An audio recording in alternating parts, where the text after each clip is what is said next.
మీరు ఇంట్లో ఉండి వర్క్ ఫ్రమ్ హోమ్ జాబ్ చేయాలి అనుకుంటే మీకు ల్యాప్టాప్, మొబైల్, సిస్టమ్ వీటితో పాటు మీకు కావాల్సింది డిజిటల్ స్కిల్స్. డిజిటల్ స్కిల్స్ నేర్చుకుంటే మీరు ఇంట్లో ఉండి వర్క్ ఫ్రమ్ హోమ్ జాబ్ చేసుకోవచ్చు. మరి ఏంటా digital skills? Search engine optimisation అంటే ఒక కంపెనీని టాప్ పొజిషన్లో తీసుకెళ్ళడానికి మనం SEO అనేది యూజ్ చేస్తాం.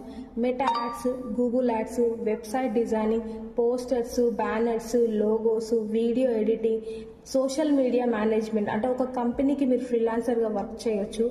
అండ్ దాంతోపాటు మీరు రీసెల్లింగ్ కూడా స్టార్ట్ చేసుకోవచ్చు. మీరు ఎలాంటి వర్క్ ఇంట్లో ఉండి చేయాలి అంటే ల్యాప్టాప్ కానీ, సిస్టమ్ కానీ, మొబైల్ కానీ యూజ్ చేస్తూ మీరు ఇంట్లో నుండి అమౌంట్ ఎర్నింగ్ చేసుకోవాలి అనుకుంటే మీకు కావాల్సింది డిజిటల్ స్కిల్స్. అలాంటి డిజిటల్ స్కిల్స్ని మనకి క్లియర్గా తెలుగులో ఎక్స్ప్లెనేషన్ ఇస్తుంది స్కార్వి. సో మీరు కూడా జాయిన్ అవ్వాలి అనుకుంటే వెంటనే నాకు కాల్ ఆర్ మెసేజ్ చేయండి. Thank you.